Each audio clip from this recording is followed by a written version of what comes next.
Hi guys, welcome to Only Math Tutorial Point. Today we are going to discuss an introduction about trigonometry guys. So before going to give all the concepts of trigonometry, you should know the concept of trigonometry guys. So I want to give few examples related to trigonometry and general. Then we come to the topic.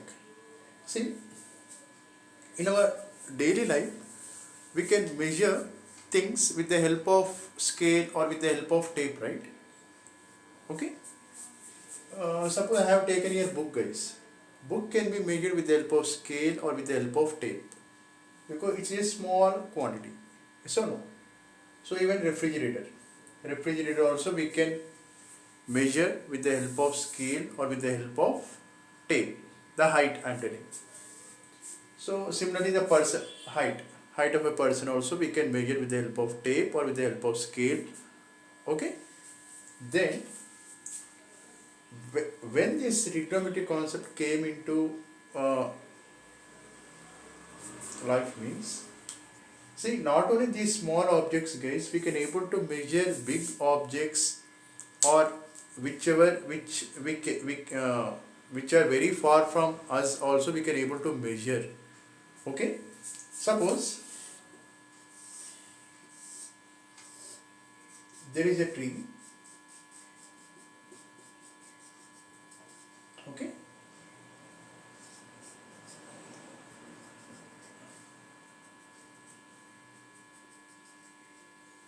okay, even height of the tree also can be measured with the help of scale, with the help of tape, but it takes time, right? So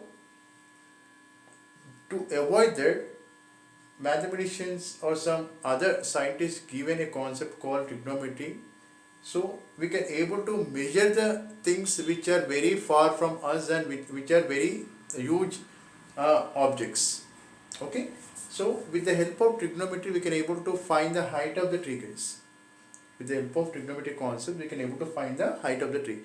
This can be possible even with the help of tape, with the help of scale also, but it takes very long time. Yes or no? So not only this, even if a flight is flying in the air, flying in the sky. So I want to suppose a person is observing from the bottom of the earth and is observing the flight at a certain height.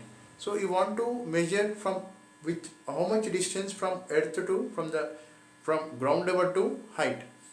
That is also possible with the help of scale and with the help of tape, but it takes lot of time. Okay, it takes a lot of many days. So to avoid all these concepts, they introduced the trigonometry concept so that we can able to measure the height of the objects, okay, which are very far from us and which are very big objects. Okay, I hope you understand this concept, this example. In the further videos, I will explain more clearly about the concept. Okay, thank you for watching. Please subscribe to my channel. Thank you.